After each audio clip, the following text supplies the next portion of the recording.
যজ্ঞার্থ কর্ম যতই কর্ম করে কেবল যোগ্য অর্থে বিষ্ণুকৃতই অর্থে কর্মই মুক্তির কারণ আত্মকর্ম एष प्रकृति संगेन पुरुषस्य विपर्जय आसीत् स एव न चिरासीत् आसीत् संग विलीयते संग संग আমাদের হয় দেখেন প্রকৃতির জড় প্রকৃতির সংসারের পরে জীবের বিপর্যয় বা সর্ব বিস্মৃত হয় কিন্তু মনুষ্য জীবন লাভ করার পরে যে যদি ভগবান বা ভগবত ভক্তের সঙ্গ করার শিক্ষা লাভ না করে তাহলে সেই পরিস্থিতিটা পরাভূত করতে পারে আচার্য বলেছে মনুষ্য জীবন পাইয়া আমাদেরকে বলতে গান লেখা আছে না গান তো সঙ্গ জড় সঙ্গ আমার বন্ধনের কারণ আবার ভগবানের সঙ্গ বা ভগবানের ভক্তের সঙ্গ হচ্ছে মুক্তির কারণ সঙ্গ শিলা ভক্তিবিনোদ ঠাকুর লিখেছেন বিষয়ে যে পৃথিবী আশ্রয় আমার সেই মতো তৃতীয় চরণ একই সঙ্গ এই বিষয়গুলোকে সঙ্গ করলে বিষয় হয়ে যাব আর যদি ভক্ত সঙ্গ করি আমি ধীরে ধীরে মুক্ত হব কপিল দেব তার মাতা দেবতীকে বলছেন প্রসঙ্গম অজরম পাশম পবয় আত্মন বিদু জয়ে মুসার সুপ্রীতম মুক্তদারো পাবৃতম সাধুরা বলে গেছেন জড় সঙ্গ হচ্ছে বন্ধনের কারণ আর সেই সঙ্গ যদি সর্বশ্রেষ্ঠ সাধুদের সঙ্গে করা হয় তাহলে সেগুলো মুক্তির কারণ মুক্তির কারণ না চিরা খুব শীঘ্রই মুক্তি দান করে আবার সাধু সঙ্গ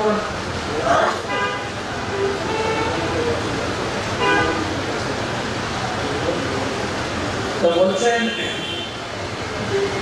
সাধু সঙ্গটা কি জিনিস সাধু সঙ্গ মানে একজন আমাদের গৌরী মন্দিরে এক মহারাজ আমার খুব স্নেহ করেন উনি বলছিলেন যে আমি রাস্তায় যাচ্ছি বাজার করতে ঠাকুরের ফল ফুল আনার জন্য এক ভদ্রমায়ের কাছে দেখলাম মনে হলো তিনি ধর্মকর্ম করেন আমি জিজ্ঞেস করলাম মা আপনি গীতা পড়ছেন ভগবানের নাম জপ করছেন হ্যাঁ বাবা মহারাজ আমি দীক্ষিত আমি অনুকূল ঠাকুর আশ্রমে দীক্ষিত কিন্তু এতদিন আমি দীক্ষা নিয়েছি এখন আমার সাধু সঙ্গ হয়নি ওই দীক্ষা নিয়েছেন সাধু সঙ্গ হয়নি মানে সাধু সঙ্গ মানে সাধু সঙ্গ হয়নি আমি দীক্ষা পেলেন কি করে বলছে সাধু সঙ্গ মানে আমি এইটা বোঝাতে চাইছি তো আমি তো বিধবা এক রাত্রে আমি সাধু সঙ্গে থাকতে পারিনি মানুষের বিচার সাধু সঙ্গ বলতে কিরকম দূষিত প্রচার রয়েছে সাধু সঙ্গ মানে কপিল দেব সিদ্ধান্ত দিয়েছে সদাং প্রসঙ্গাৎ মম বীজ সংবিদ ভবন্তি কর্ণ রসায়না কথা সাধু সঙ্গ সদাং প্রসঙ্গাৎ মম বীজ সাধু সঙ্গে সাধুর কাছে যাবে সাধু সঙ্গ মানে হচ্ছে সাধুর কাছ থেকে ভগবানের বীর্যবতী কথা শুনতে এটা হচ্ছে সাধুর কাছে গিয়ে কি করব সাধুকে জড়িয়ে ধরবো সাধুর সঙ্গে কারোকে না সাধুর কাছ থেকে ভগবানের বীর্যবতী কথা বলে বীর্যবতী কথা তো ভাগবত থেকে পড়তে পারি আমি 10,000 টাকা দিয়ে ভাগবত কিনে নিয়ে শেষ করতে গিয়ে তো ওখানে গিয়ে বৃষ্টিতে ভিজে ভিজে গিয়ে জেমসন হলে গিয়ে ভাগবত কথা শুনতে হবে তাহলে ঘরে বসে পড়তে হবে ঠিক না বইটা কেনা হয়ে গেছে পড়তে পারি এই ক্লাসে এলে প্রভুরা পুশ করবে ভাগবত না এটা করো ওটা করো ঘরে থাকবো ভাগবত করো ব্যাস শান্তি আমার গুরু মহারাজ বলছিলেন উনি বলছেন দেখো সাধুর কাছে কেন গিয়ে ভাগবত কথা শুনবে না দোকানে বন্দুকের গুলি গুলি বলেন বন্দুকের গুলি পাওয়া যায় যেখানে যে দোকানে বন্দুক বিক্রি হয় তো ওখানে গিয়ে গুলিগুলো হাতে নাড়ানাড়ি করলেও তোমার ভয় লাগবে না কিন্তু সেই একই গুলি রাইফেলে সেট করে যদি আপনাকে দেখানো হবে ভয় খাবে কি না ভয় খাবে না ঠিক সেই রকম বন্দুকের গুলির মতো এই সমস্ত কড়া কড়া কথা শাস্ত্রের কথা পড়লেও আপনার হৃদয়কে দাগ কাটবে না যখন সেই কথাগুলো সেট করে সাধুর মুখ থেকে বেরোবে বা বিচার কড়া কড়া প্রভু বলছেন তখন গায়ে হ্যাঁ আমার এটা করা উচিত এটা করা উচিত তাই সাধুর কাছে সাধু বলছেন সেই জন্য প্রকৃতির সঙ্গ আর সাধু সঙ্গ তাই মনুষ্য জীবন লাভ করে ঈশ্বর সঙ্গ শ্লোকে বলছেন ঈশ্বর সঙ্গত মিলিয়ে ভগবানের ভক্তের সঙ্গ যদি আমি না করতে পারলাম ভগবানের ভজন যদি না করতে পারলাম আমার এই মনুষ্য জীবন গ্রহণ করে লাভ কি ছোট থেকে লেখাপড়া করলাম কষ্ট করে ইউনিভার্সিটি কলেজ ইউনিভার্সিটি পাস করলাম চাকরি করলাম বিয়ে করলাম দু চারটা সন্তান আদি হলো আবার বুড়ো হলাম মরে গেল এই কাজ তো মনুষ্য ছাড়াও অন্য জীবও করছে অন্যান্য জীব পশু পাখি তারা কোনোদিন কলেজে যায় না পড়াশোনা করে না টিউশনও করে না মাস্টারদের পিছনে ঘুরেও না আর চাকরি পাওয়ার জন্য কোম্পানির পিছনে ঘুরে তারাও সংসার করছে তারাও বাল বাচ্চা পালন পোষণ করছে তারাও আনন্দ কাটছে কিন্তু মনুষ্যের একটা বিশেষ দায়িত্ব আছে মনুষ্য জীবন পাইয়া রাধা কৃষ্ণ না বুঝিয়া জানিয়া শুনিয়া আমাদের প্রভু দান করে শোনার আমাদের বইতে আছে কত পৃষ্ঠা আছে বলবেন 44 পৃষ্ঠা 46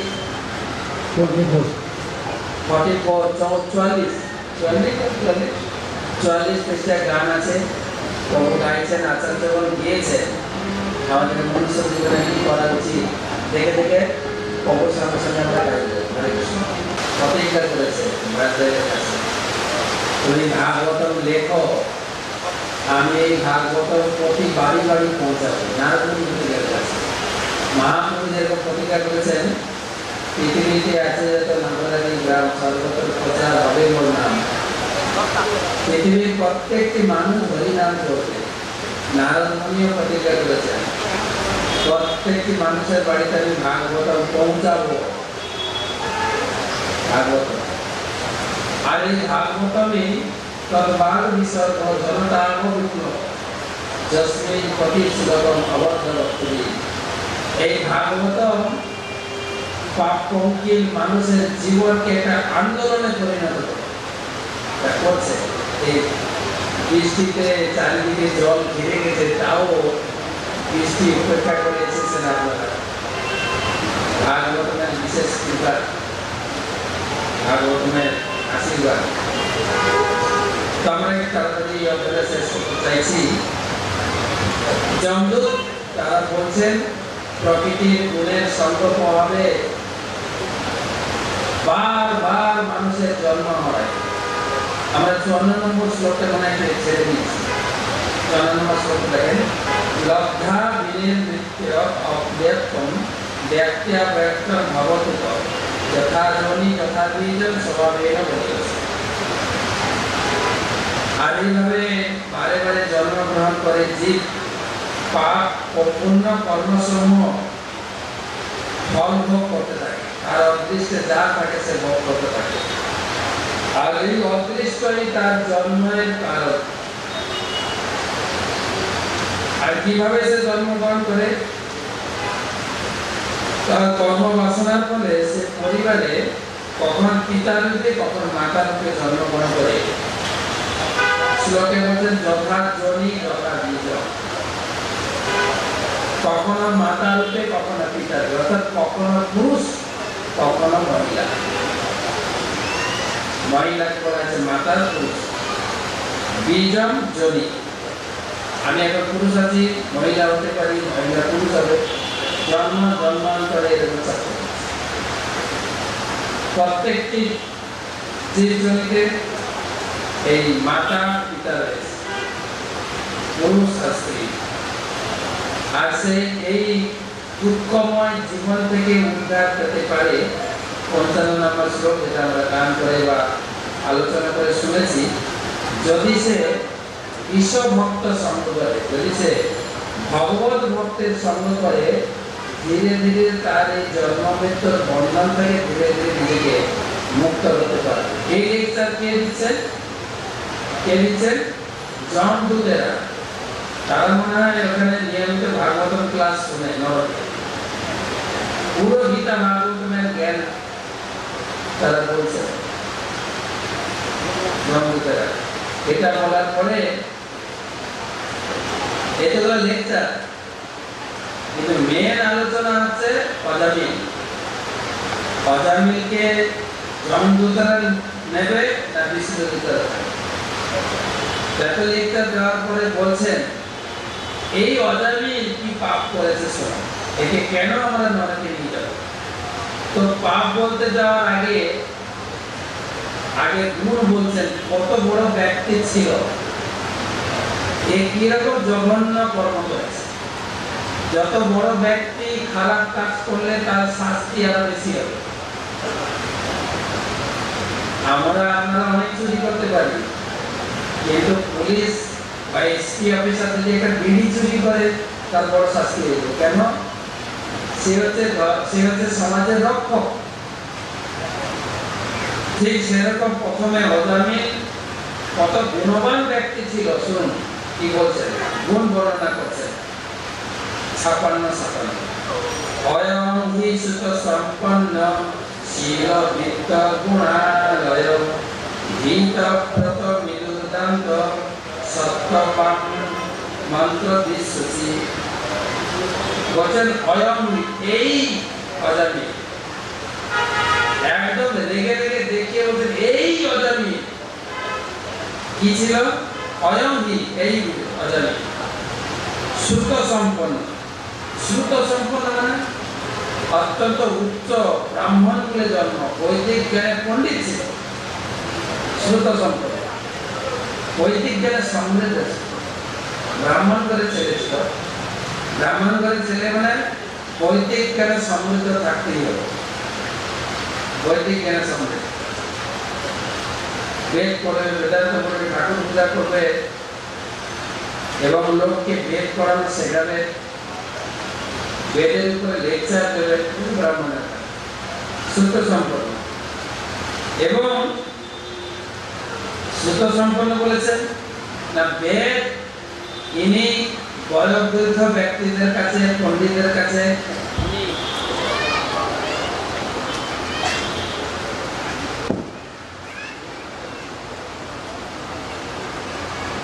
কারেন্ট নাকি না জেনারেটর, এটা জেনারেটর চললো, জেনারেটর রাখা যাবে না ঘন্টা, তাহলে আবার তো শ্রুত সম্পন্ন ইনি বড় বড় পণ্ডিতদের কাছে, গুরুদেবদের কাছে ইনি বৈদিক জ্ঞান শ্রবণ করে একদম জ্ঞানে পণ্ডিত ছিলেন অজামিল।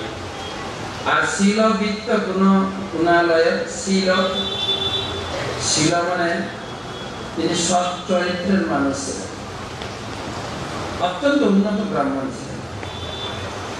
শিলালয় মানে একদম সৎ চরিত্র আলয়, বৃত্ত সৎ আচরণ, ব্রাহ্মণদের যে বৃত্তি, যজন যাটন পঠন পাঠন দান প্রতিক্রম। ব্রাহ্মণের ৬টা কাজ। ব্রাহ্মণ শতবেলা চাকরি করবে না, ব্যবসা তো দূরের কথা। এখন তো সমাজে দেখা যায় ব্যানার্জি সুষ্ঠ, ব্যানার্জি পাদুকালয়, ব্রাহ্মণের দ্রুত কথা। ব্রাহ্মণ এই ৬টা কাজে পারদর্শী। যজন যাজন, পূজা করবেন, পূজা শেখাবেন, পঠন পাঠন, বেদ পড়বেন, বেদ পড়াবেন, আর গৃহস্থদের কাছ থেকে দান গ্রহণ করবেন, তার প্রতিদান স্বরূপ কিছু প্রসাদ দেবেন ব্রাহ্মণদের। সেই ব্রাহ্মণ বিদ্যালয়, গুণালয়, সমস্ত গুণের আকর ছিল। তিনি ক্ষমাশীল ছিলেন। ক্ষমাশীল মানে হচ্ছে, ক্ষমা মানে হচ্ছে আমাকে কেউ উত্তপ্ত করলে, পীড়িত করলে আমাকে, আমার রাগ হয় না, ক্ষমা করে দেয়। আরেকটা ক্ষমাশীলের আরেকটা লক্ষণ হচ্ছে, অন্যের ভিতরে যদি বেশি গুণ দেখি, ঐশ্বর্য দেখি, আমি ঈর্ষান্বিত হব না, এটাও ক্ষমা, আমি শান্ত থাকি। ব্রাহ্মণ ক্ষমা গুণে সমৃদ্ধ ছিল, ধৃতব্রত, দৃঢ় সংকল্প করার নিয়মিত নিয়ম করে বেদ পাঠ করতেন, পূজা করতেন, দৃঢ়ব্রত এবং মৃদুর দান্ত, অত্যন্ত কোমল স্বভাবের লোক ছিলেন, রাখতেন না, সবার সঙ্গে মৃদু ব্যবহার ছিল। আর সত্যবাক, একদম সত্যবাক, কোনোদিন মিথ্যা কথা বলেন, সত্যবাক।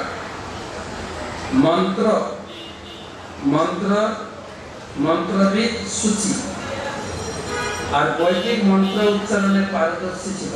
ব্রাহ্মণরা ঘুম থেকে উঠে বৈদিক মন্ত্র পাঠ করবেন, বেদ পাঠ করবেন।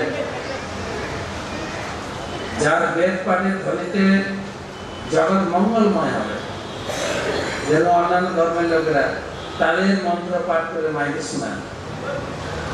ব্রাহ্মণের কাজ বৈদিক মন্ত্র উচ্চারণ করবেন, বেদ পাঠ করবেন। আর সূচি, এটা তো আমি কখনো কখনো স্কুলে যাই, প্রচার করতে নাম জিজ্ঞেস করি, তোমার কি নাম? কে বলে যে আমার নাম হচ্ছে প্রিয় চক্রবর্তী। দুটো গীতার শ্লোক শোনাও তো। না, গীতা তো পড়ি না। ব্রাহ্মণ লোক গীতা করছে না। আর সূচি ছিল, সূচি কাকে বলা হয়? যে নিয়মিত স্নান করেন আর নিয়মিত মন্ত্র পড়েন, মন্ত্র জপ করেন। সূচি দুই দিক থেকে, স্নান করলেও সূচি হয়, আবার স্নান করার পরে শুদ্ধভাবে সূচি হতে গেলে মন্ত্র উচ্চারণ করতে আমরা করি না। ওম অপবিত্র পবিত্র বা সর্বাবস্থাম গতোতিবা যস্মরে পুণ্ডরিকাক্ষং স বাহ্য অভ্যন্তর সূচি ওম শ্রী বিষ্ণু, ওম শ্রী বিষ্ণু। স্নান করার পরে বাহ্যিক সূচি হয়, কিন্তু অন্তর সূচি করতে গেলে নিয়মিত ভগবানের নাম জপ করতে হবে। হরে কৃষ্ণ কৃষ্ণ কৃষ্ণ হরে হরে, হরে রাম রাম রাম হরে হরে। নাম জপ। মহাপ্রভু বলেছেন, চেত দর্পণ মার্জনম ভব মহাদাবারণে নির্বাপন। চিত্তে যত ময়লা আছে পরিষ্কার হয়ে যাবে হরিনাম নিত্যম। সে ব্রাহ্মণ অত্যন্ত সূচি ছিল। একদম ভোরে ঘুম থেকে ওঠা, এইরকম এখন আর ব্রাহ্মণের গুণ কোথায়? ব্রাহ্মণ আর সাধারণ লোক একই হয়ে গেছে না। তারাও সাধারণ লোক চাকরি করে, তারাও চাকরি করে। সাধারণ লোক বেলা 8টায় উঠে, তারাও তাই উঠে। অবশ্য কথা বলার প্রেক্ষিতে সঙ্গে সঙ্গে বলেছে, আমি ব্রাহ্মণ। আরে ব্রাহ্মণের কাজ করো, ভগবান ভাগ করে দিয়েছেন কার কোনটা কাজ। আর অবশ্য ব্রাহ্মণের প্রতি আমাদের সম্মান নেই, যার জন্য ব্রাহ্মণ তার নিজের কাজটাকে পরিত্যাগ করেছে। আমাদের গৃহস্থদের কর্তব্য, ব্রাহ্মণ আমার বাড়িতে এসে পূজা করে দেবে, ব্রাহ্মণ আমার বাড়িতে এসে যজ্ঞ করবে, আমার মেয়ের বিয়ে দেবে ব্রাহ্মণ, ছেলের বিয়ে করাবে ব্রাহ্মণ, আর তাকে তার উপযুক্ত পারিশ্রমিক দক্ষিণা দিতে হবে। কিন্তু আমরা গৃহস্থরা সবকিছুতে খরচা করি, ব্রাহ্মণের দক্ষিণার বেলায় আমরা দিই না। দেখবেন মেয়ের বিয়েতে বরযাত্রীদের জন্য 800 টাকা 900 টাকা প্লেট করে খাওয়াবে, বরযাত্রীদের রিসেপশনের জন্য কত খরচা করে ঘর সাজানোর জন্য, আর বরকে কত টাকা কি বলে উপঢৌকন দেবে। কিন্তু যখনই ব্রাহ্মণের ফর্দ আসে তখনই বলবে ঠাকুর মশাই ফর্দটা একটু কমানো যাবে না। যদি দুখানা শাড়ি লেখে এমন দুখানাই শাড়ি কিনবে যাতে তার ব্রাহ্মণের স্ত্রী পড়তে না পারে। এখানে বলে যদি ফর্দ কমাতে পারে ভালো, আর না হলে দশকর্মা ভান্ডারে বলে দেবে যতটা কম না দিলে হয়। দেওয়ার কথা 5,000 গামছা দেবে, 3,000 গামছা যাতে পড়তে না পারে। যাতে না ব্রাহ্মণ তার বৃত্তি ছেড়ে দিয়ে এখন চাকরি করছে, ব্যবসা করছে। আমাদের সমাজে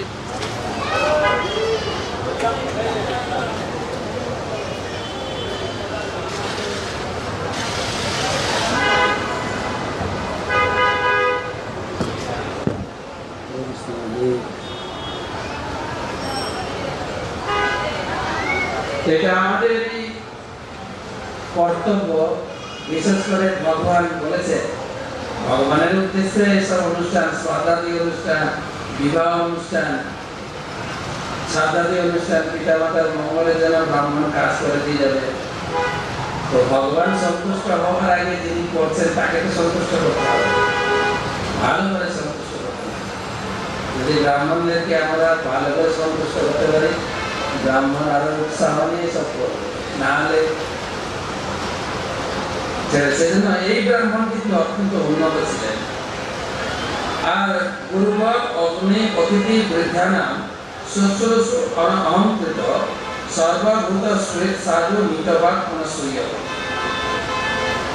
আর তিনি কি ছিলেন না, তিনি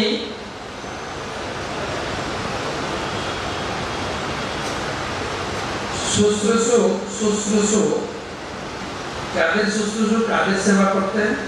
গুরব, গুরুজনদের সেবা করতেন। তিনি অতিথি বৃদ্ধ তাদের খুব সেবা করতেন। এটা একটা আমাদের পরম কর্তব্য। আমাদের বাড়িতে যারা বৃদ্ধ ব্যক্তি রয়েছেন, বৃদ্ধা, তাদের প্রচুর পরিমাণে সেবা করতে হবে। এটা একটা ইনভেস্টমেন্ট। আমার পরবর্তী জেনারেশন দেখছে আমি আমার বাবা মাকে কিভাবে সেবা করছি। বৃদ্ধা চলতে পারেন না, ঠিক মতো খেতে পারেন না, ঠিক মতো কানে শোনেন না, তাকে সর্বতভাবে সেবা করা উচিত, তার আদর করা উচিত। তাকে হাত ধরে নিয়ে যাওয়া, বসানো, উঠানো, সব জায়গায় নিজে করতে পারেন। এটা করার মাধ্যমে আমরা আমাদের জেনারেশন কি শিখাচ্ছি? তারাও আমাদের সেবা করবে, আমরাও দিতে হবে। এটা বিশাল জিনিস। আজকাল সংস্কার চলে যাচ্ছে, কিন্তু এই বেগ পেতে হবে আমাদের। আমরা কতটা আমাদের বয়স্কদের সেবা করছি। শাস্ত্রে বলা হয় সব জায়গায় বালক বৃদ্ধদের বেশি করে সেবা করতে, যারা শিশু আর যারা বয়স্ক, প্রচুর সেবা করে তাদেরকে সন্তুষ্ট করতে হবে। একটা বাড়িতে আমি ভিডিও ক্লিপ দেখছিলাম, তারা দেখছি এক বাড়িতে ছোট্ট শিশু আছে, স্বামী স্ত্রী, বাচ্চা, আর ওনার বৃদ্ধা মা রয়েছে। মা চশমা ছাড়া দেখতে পারেন না, তো চশমাটা খুলে রেখে বাথরুমে গেছেন। বাথরুমে হাত মুখ ধুয়ে যখন ফিরেছেন, চশমাটা খুঁজে পাচ্ছেন না, কোথায় রাখলাম, চোখে দেখতে পারেন না। তো ওইখানে করছেন, ওইখানে চশমাটা আছে। তো তখন বৌমাকে ডাকছে, বৌমা আমার চশমাটা কোথায় গেল, আমি পাচ্ছি না। বৌমা রান্না করছিলেন, এসে বলছেন ও খুব বিরক্ত, সবসময় আপনি বিরক্ত করে মারেন। আপনি কি সত্যিকারে অন্ধ হয়ে গেছেন? ওই তো চশমাটা পড়ে যাই না।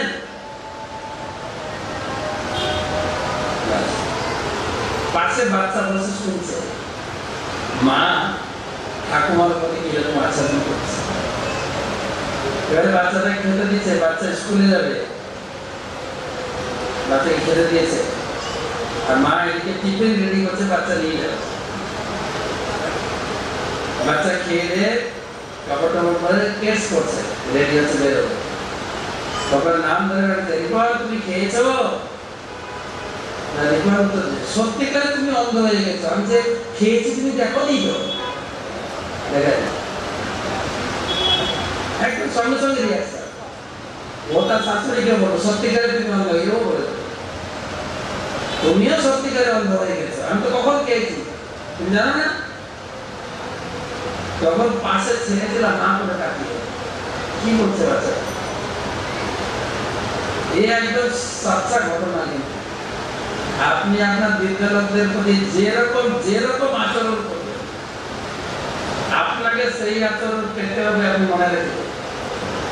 এই অজামি কত সুন্দর সুশীল ব্রাহ্মণ ছিলেন, বৃদ্ধদের সেবা করতেন, অতিথিদের সেবা করতেন, আর এত গুণবান ব্যক্তি ছিলেন, তা সত্ত্বেও অনহংকৃত, অহংকার ছিলেন না।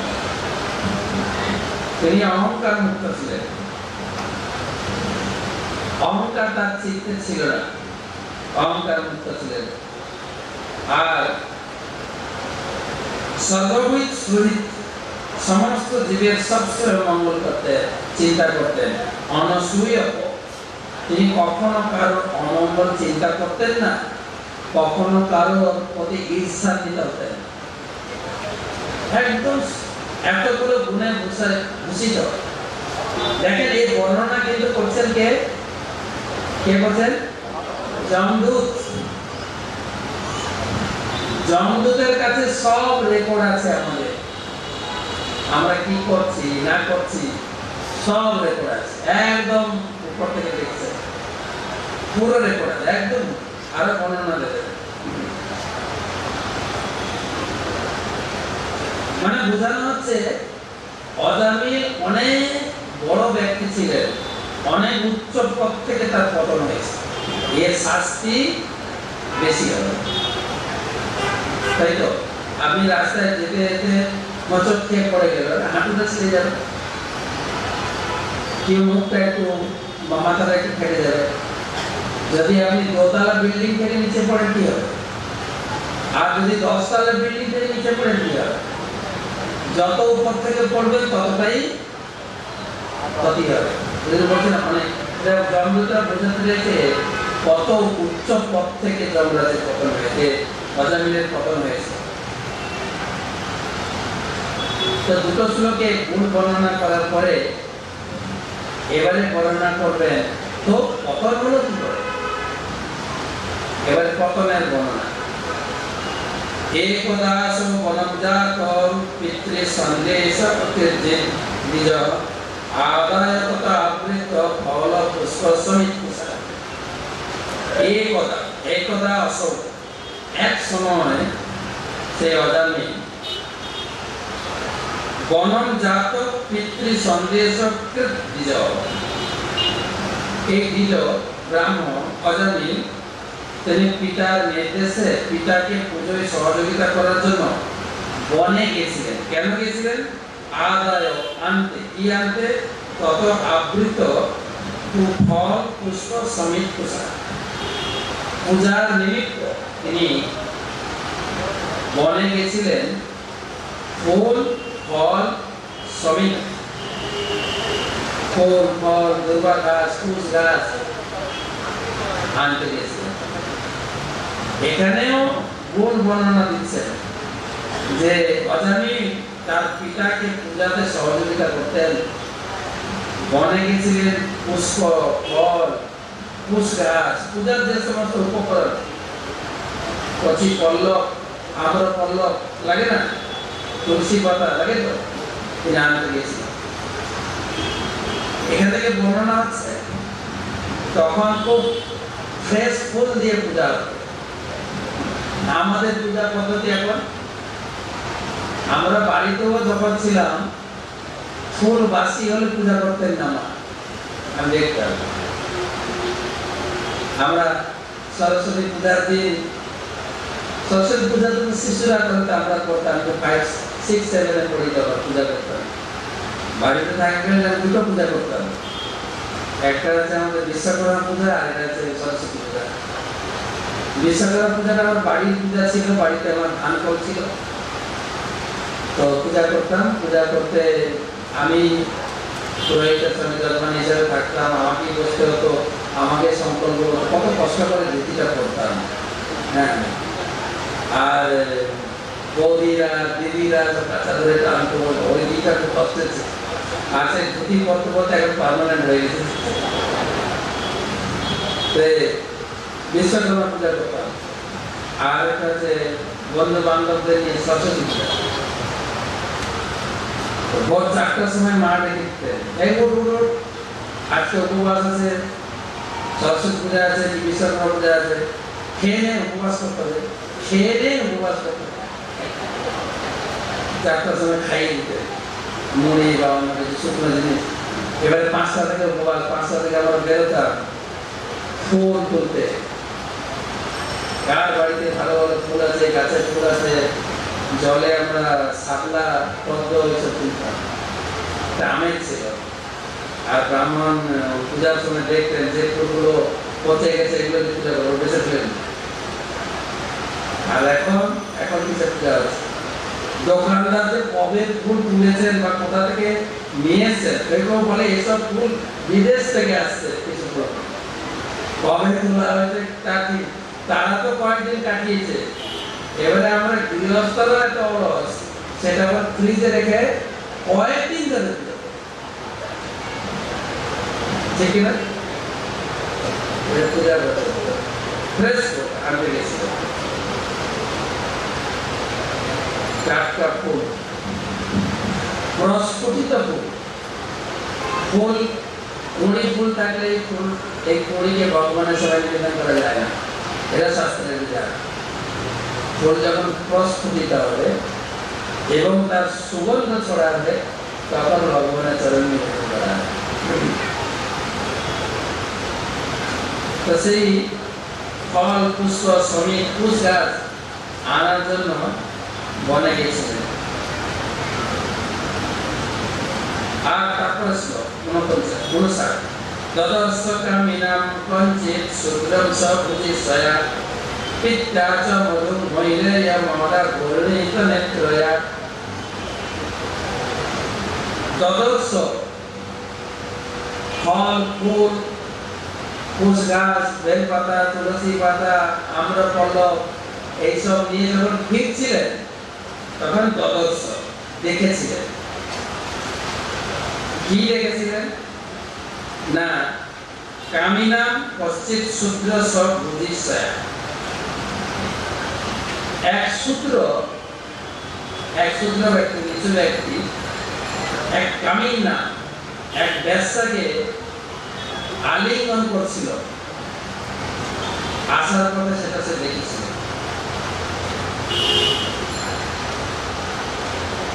এক শূদ্র সে বেশ্যাকে আলিঙ্গন করছিল। কি কি করছিল তার ডিটেইলস দিয়েছে। পিত্যাচ মধু মৈরানম, মৈরানম মানে মদ, নিজে মদ খেয়েছে সে শূদ্র, আর বেশ্যাকেও মদ খাইয়েছে, আর এই সবার সামনে থেকে আলিঙ্গন করছে, চুম্বন করছে। মদা ঘূর্ণিত নেত্রয়া, মদ খেয়ে চোখগুলো সব লাল লাল হয়ে গেছে, মুখ থেকে লাল হচ্ছে, সেই বেশ্যাকে আলিঙ্গন করছে, চুম্বন করছে সবার সামনে। এই দৃশ্য তার চোখের সামনে ঘটে।